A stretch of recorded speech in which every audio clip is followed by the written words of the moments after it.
If your son or daughter is headed off to college this year, you, mom and dad, are probably going to have to help them pay or get their first credit card. Thanks to a new law, no one under the age of 21 can apply for a credit card unless the adult co-signs for them.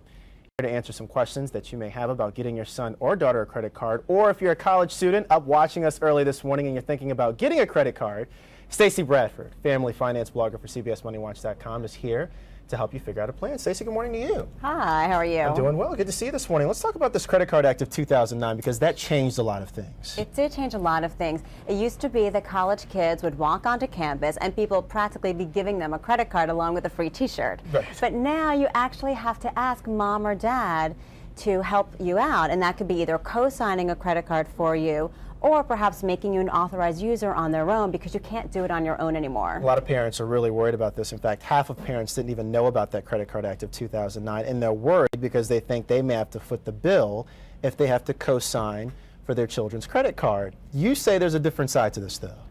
Well, there is a different side. What you're saying is true. You are responsible for your child's spending, but there's a positive side, and that's actually what I wanted to point out, because you could actually give your child two gifts here. First of all, by co-signing a credit card, you're kind of looking over their shoulder and you're helping them out and you're learning them manage to use a credit card.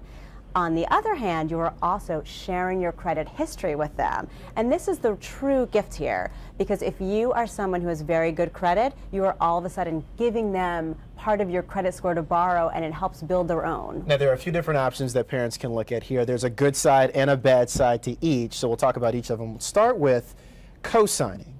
Okay, if you co-sign for your child to have his own card, the positive side is he's learning responsibility. He has to pay that credit card on time every month, and that's one of the best ways to boost a credit score. On the downside, you're not getting the bills yourself as the mom or dad, so you don't actually know if your child is paying that bill. There's the joint account. You open up a credit card account. You have the child or your son or daughter as a joint user on the account. Right. The beauty of this one is that you are sharing your credit history and you get the credit card bill, so you make sure that it's paid on time every month. The downside is if you're getting the bill, then your child isn't learning to pay it, and he may not even be paying it at all unless you're calling him up and saying, can you send me a check for $100? So you don't know what's going on then, right. Then there's the authorized user option. It's just like the joint account. The main difference is the bank thinks or at least knows that you're in control of the card. Right. And the positive side here is that if you don't like the way your child is spending on that credit card, maybe more than the two of you have talked about, you can just cancel his card. So that's great.